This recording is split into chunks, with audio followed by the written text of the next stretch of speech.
आज लेसन 5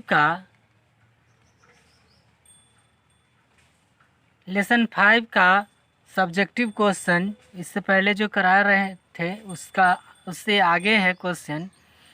इस लेसन 5 में 3 क्वेश्चन करा दिए गए थे। ये चौथा क्वेश्चन से है आपका। चौथा क्वेश्चन में आज आपको क्वेश्चन है कि चौथा आम चुनाव 1967 एक नज़र में विवेचना करें। कह रहा है कि चौथा आम चुनाव 1967 का एक नज़र डालिए या विवेचना कीजिए कि कैसे हुआ था चौथा आम चुनाव। तो इसका आंसर है कि हम 1967 के वर्ष की देश की राजनीतिक और चुनावी इतिहास में अत्यंत महत्वपूर्ण पड़ाव के रूप में देख सकते हैं। कहने का तात्पर्य है कि 1967 के जो आम चुनाव है वो अत्यंत एक महत्वपूर्ण आम चुनाव था और इतिहास के रूप में अत्यंत महत्वपूर्ण ये दर्ज हुआ। देख सकते हैं इस पुस्तक के द्वितीय अध्याय में हम चर्चा कर चुके हैं कि स्वतंत्रता प्राप्ति के बाद 1992 में हुए आम चुनाव के बाद सत्तारूढ़ कांग्रेस का दबदबा पूरे देश में स्थापित हुआ। कहने का तात्पर्य है कि इसी चैप्टर में पॉलिटिकल साइंस के ये जो आज कराए जा रहे हैं पॉलिटिकल साइंस है, तो राजनीतिक शास्त्र के दूसरे चैप्टर में आपको बताया गया है। इससे पहले आपको बता दिया, दूसरे चैप्टर में बताया गया है कि 1952 के बाद आम चुनाव जो हुए उसमें कांग्रेस की दबदबा पूरे देश पर हो चुकी थी। आगे कह रहा है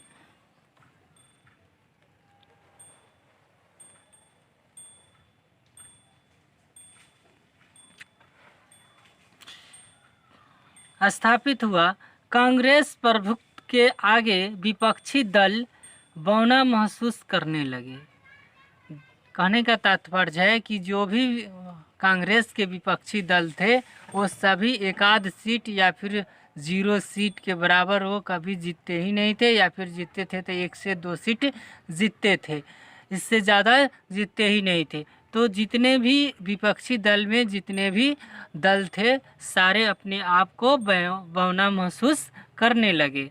देश के चौथे आम चुनाव का यदि हम विश्लेषण करते हैं तब हम इस निष्कर्ष पर पहुंचते हैं कि कांग्रेस की इस प्रवृत्ति में काफ़ी बदलाव आया है।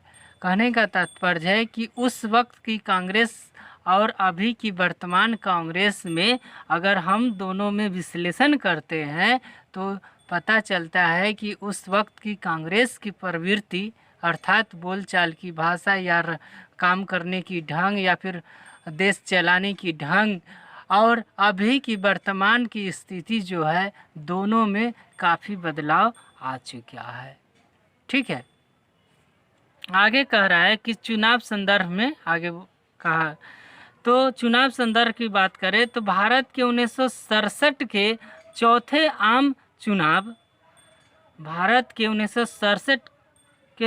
आम चुनाव संपन्न होने तक देशांगत अनेक बदलाव आ चुके थे।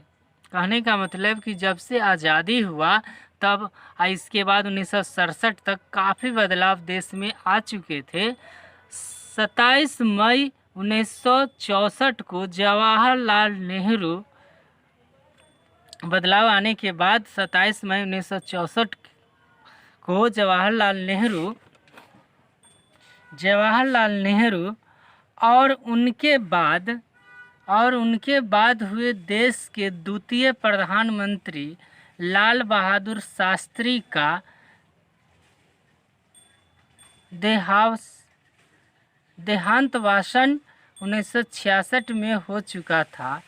लाल बहादुर शास्त्री के उत्तराधिकारी के रूप में 24 जनवरी 1966 को नियुक्ति प्रधानमंत्री इंदिरा गांधी को देश की भागदौड़ थामे अभी पूरे 1 वर्ष ही नहीं बीते थे। कहने का तात्पर्य है पंडित जवाहरलाल नेहरू के बाद ये जो लाल बहादुर शास्त्री प्रधानमंत्री बने थे, तो लाल बहादुर शास्त्री के द्वितीय प्रधानमंत्री बनने के बाद उनका देहांत हो गया था 1966 में। तो 1966 के बाद लाल बहादुर शास्त्री के उत्तराधिकार के मतलब कि उनके बाद इंदिरा की नियुक्ति प्रधानमंत्री इंदिरा गांधी को देश की भागदौड़ थामे अभी 1 साल भी नहीं हुआ था कि देश विदेश के अधिकांश लोग उन्हें राजनीति और प्रशासनिक लिहाज से कम अनुभवी मान रहे थे। कहने का तात्पर्य है कि जैसा ही लाल बहादुर शास्त्री की मृत्यु हुई, तब जब प्रधानमंत्री के रूप में इंदिरा गांधी जी शपथ लिए, इसके बाद बहुत से राजनीतिक शास्त्री और विश्लेषण या फिर प्रशासनिक लिहाज से सब कह रहे थे कि अनुभवी नहीं है। कौन? इंदिरा गांधी के बारे में। आगे कहा कि साम्यवादी और समाजवादी पार्टी ने व्यापक, आगे देखते हैं,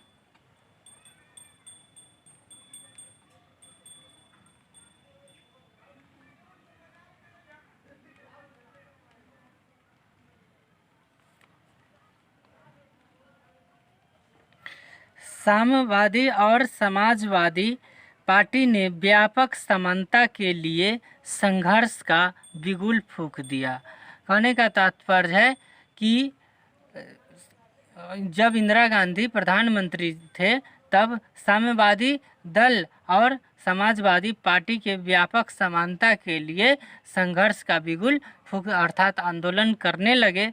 इसके बाद है मार्क्सवादी कम्युनिस्ट पार्टी से अलग हुए साम्यवादियों के एक समूह ने मार्क्सवादी लेनिनवादी भारतीय कम्युनिस्ट पार्टी का गठन कर सशस्त्र कृषक विद्रोह का नेतृत्व किया। कहा कि जैसा ही ये कम्युनिस्ट पार्टी थे, मार्क्सवादी कम्युनिस्ट पार्टी से अलग होकर के ये जो साम्यवादी पार्टी का गठन किया गया, इसके बाद वो क्या काम किया कि भारतीय कम्युनिस्ट पार्टी का गठन करके सशस्त्र कृषि मतलब हजारों किसानों को ले करके वो विद्रोह कर दिया, आंदोलन का नेतृत्व किया। इस पार्टी ने किसानों के बीच विरोध को संगठित किया, मतलब जहाँ जहाँ किसान गुस्सा हुए थे वो सारे को एक जगह ला करके इस अवधि में गंभीर प्रकार के हिंदू मुस्लिम दंगे भी हुए, जिसमें वो सारे किसान को एक जगह हो गया और उसमें से कुछ हिंदू मुस्लिम दंगे भी हुए जो आज़ादी के बाद नहीं हुए थे, जो आज तक आज़ादी के बाद नहीं हुए थे 1967 तक के, इस प्रकार नहीं हुए थे। इस प्रकार इंदिरा सरकार के समक्ष चौथे आम चुनाव के समय काफ़ी गंभीर चुनौती थी। ये आपको आज का पहला क्वेश्चन हुआ। ये क्वेश्चन थोड़ा लंबा है लेकिन आपको विस्तृत रूप से और दीर्घ उत्तरीय प्रश्न है, इसलिए आपको यहाँ तक के दिया गया। ठीक है। आज का दूसरा क्वेश्चन है, राष्ट्रपति पद का चुनाव 1969 की विवेचना करें।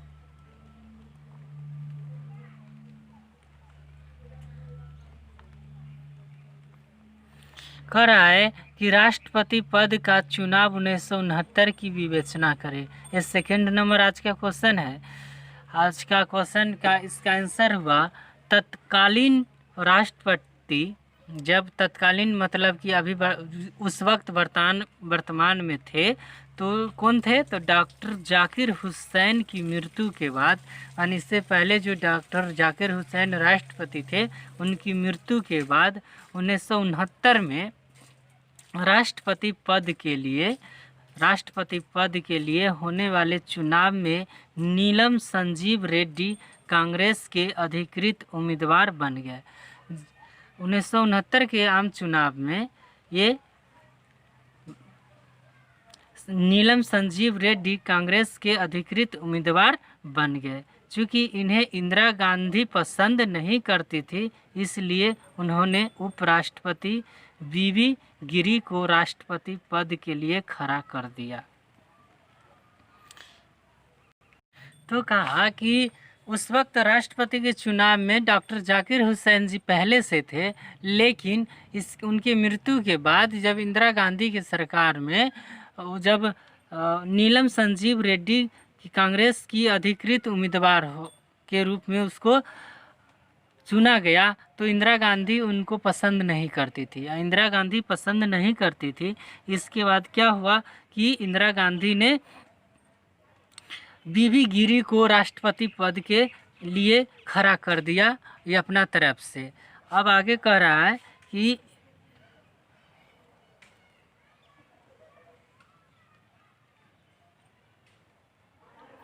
इस चुनाव में बीवी गिरी की जीत हुई।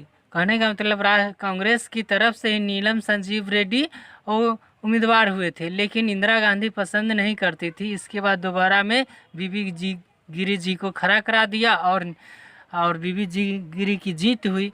कांग्रेस के आधिकारिक उम्मीदवार की पराजय ने कांग्रेस की टूट को सुनिश्चित कर दिया। जैसा ही बीवी गिरी को जीत हुआ और पार्टी के उम्मीदवार न जीत करके अगर दूसरा जीत गया, तो धीरे धीरे कांग्रेस में बिखराव होने लगा। कांग्रेस अध्यक्ष एल निजलिंगप्पा ने इंदिरा गांधी को कांग्रेस से निकाल दिया। कहने का तात्पर्य है कि उस वक्त वहाँ के जो कांग्रेस के अध्यक्ष थे, अगर ये बात पता लग गया था कि इंदिरा गांधी जी ने बीवी गिरी को खड़ा करके नीलम संजीव रेड्डी को हरा दिया, तो उसने कांग्रेस के पार्टी से इंदिरा गांधी जी को निकाल दिया। इंदिरा गांधी ने अपनी कांग्रेस को ही असली कांग्रेस कहना शुरू किया। इसके बाद पार्टी अलग अलग हो गए और कांग्रेस दो भागों में बट गई, तो इंदिरा गांधी जी ने ही कांग्रेस को अपना असली कांग्रेस कहना शुरू किया। इंदिरा गांधी ने वही किया जो सत्ता के लिए प्रतिस्पर्धी नेता किया करते थे। इंदिरा गांधी उस वक्त वही किया जो आज के नेता लोग कर रहे हैं, जो प्रतिस्पर्धा के रूप में वो कह रहे थे कि हमारा पार्टी है वही असली पार्टी है। आगे कह रहा है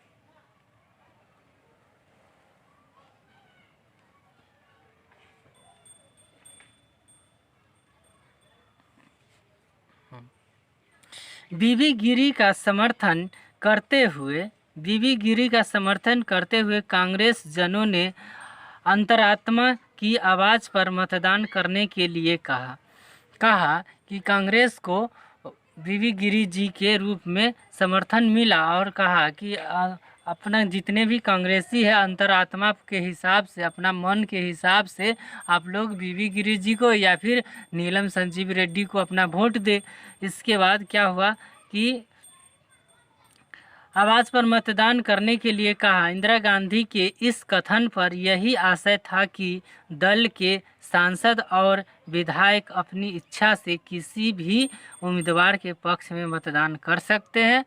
वहाँ पे जो अभी वर्तमान में स्थिति है कि जो पार्टी कहेगी उसी पर चलना है, लेकिन उस वक्त इंदिरा गांधी जी ने बोल दिया था कि जो भी विधायक और सांसद है अपनी मर्जी के हिसाब से वोट दे सकते हैं। अंततः चुनाव परिणाम में बीवी गिरी के पक्ष में हुआ और कांग्रेस पार्टी के आधिकारिक उम्मीदवार की पराजय हुई। ये आपका दूसरा क्वेश्चन हुआ, आज का दूसरा क्वेश्चन हुआ। आज का पॉलिटिकल साइंस में आज के लिए तीसरा क्वेश्चन है, विविधता में एकता से क्या अभिप्राय है। आज का क्वेश्चन है, बहुत महत्वपूर्ण क्वेश्चन है, बार बार क्वेश्चन पूछे जाते हैं। एक क्वेश्चन VVI है। बहुत बहुत इम्पोर्टेंट है। तो आज का क्वेश्चन है, विविधता में एकता से क्या अभिप्राय है। इसका आंसर हुआ, विविधता में एकता का अर्थ है अनेकता में एकता। कहने का विविधता में एकता का अर्थ है कि अनेकता में एकता, मतलब अनेक आदमी में एकता होनी चाहिए, किसी बात पर एकता होनी चाहिए। कई वर्षों से इस अवधारणा को साबित करने वाला भारत एक सर्वश्रेष्ठ देश है। कहने का मतलब है कि विविधता में एकता और अनेकता में एकता, ये बात साबित करने वाला भारत सर्वश्रेष्ठ देश के रूप में आता है। आगे कह रहा है कि भारत एक ऐसा देश है जहाँ पर विविधता में एकता देखने के लिए बहुत स्पष्ट है। कहने का तात्पर्य है कि भारत एक ऐसा देश है जहाँ पे विविधता में एकता और एक अनेकता में एकता हर जगह देखने को मिल जाती है, हर जगह देखने को मिल जाती है। ठीक है, आगे है, क्योंकि अपने धर्म के लिए एक दूसरे, आगे कह रहा है कि क्योंकि अपने धर्म के लिए एक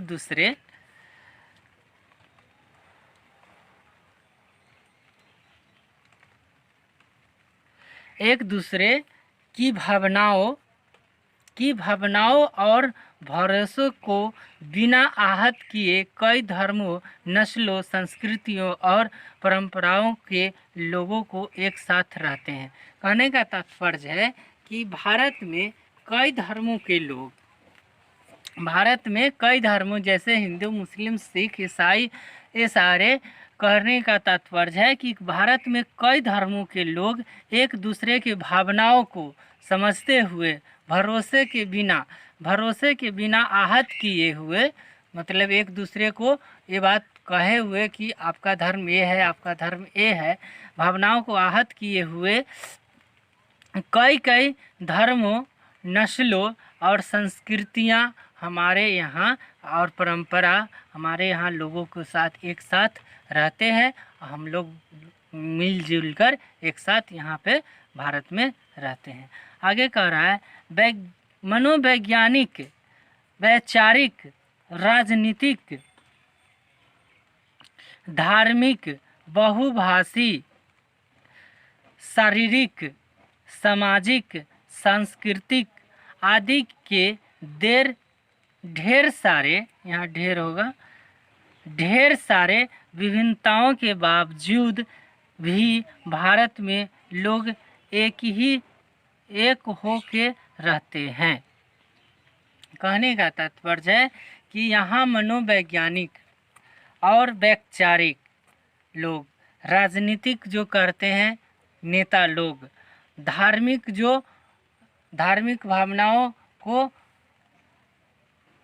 के साथ रहते हैं वो लोग, बहुभाषी मतलब अनेक भाषाओं के लोग बोलते हैं, हिंदी, इंग्लिश, उर्दू, मराठी, बंगाली, ये सारे, शारीरिक, सामाजिक, कहने का मतलब शारीरिक रूप से जिसको अपंग है या फिर लांगर है या फिर आँख से कान्हा है, ये सारे लोग यहाँ सामाजिक लोग जो अपनी अपनी परंपराओं को निभाते हैं, सांस्कृतिक आदि के ढेर सारे विभिन्नताओं के बावजूद भी भारत में लोग एक होकर के रहते हैं।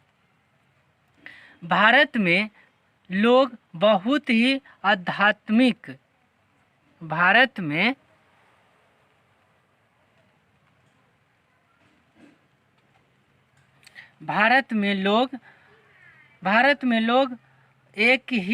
लोग बहुत ही आध्यात्मिक और स्वभाव में भगवान से डरने वाले होते हैं, इसलिए वो सभी धर्मों को आदर देते हैं। कहने का तात्पर्य है कि भारत में जितने भी लोग हैं भगवान से डरते हैं और सारे को एक ही भगवान मानते हैं, इसलिए वो अगर किसी का अनादर करते हैं तो ये समझ करके सारे लोग नहीं करते हैं अनादर, ताकि कि भगवान हमको सजा देगा। इसलिए आगे कह रहा है कि विश्व में भारत सबसे पुरानी सभ्यता का एक जाना माना देश है। कहने का तात्पर्य है कि पूरे विश्व में भारत ही एक ऐसा देश है जो अपनी पुरानी सभ्यताओं का एक जाना माना यहाँ संरक्षक के रूप में अभी तक चल रहा है, जहाँ वर्षों से कई प्रजातियाँ समूह एक साथ रहते हैं।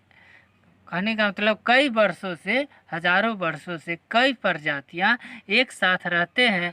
भारत विविध सभ्यताओं का देश है, जहां लोग अपने धर्म और इच्छा के अनुसार लगभग 1650 भाषाएं और बोलियों का इस्तेमाल करते हैं। कहने का तात्पर्य है कि यहाँ हजारों वर्षों से यहाँ सारे लोग मिलजुल कर रहते हैं, जहाँ अपनी इच्छा से लोग धर्म के अनुसार रहते हैं। सभी धर्म अपनी अपनी इच्छा के अनुसार रहते हैं और लगभग यहाँ 1650 भाषाएं, मतलब कि 1650 भाषाएं और बोलियां का इस्तेमाल होता है पूरे भारत में। फिर भी भारत में एकता का वास करते हैं और एकता के रूप में रहते हैं। आगे कह रहा है संस्कृति, परंपरा, धर्म और भाषा से, जो संस्कृति परंपरा है, धर्म और भाषा से, आगे देखते हैं परंपरा और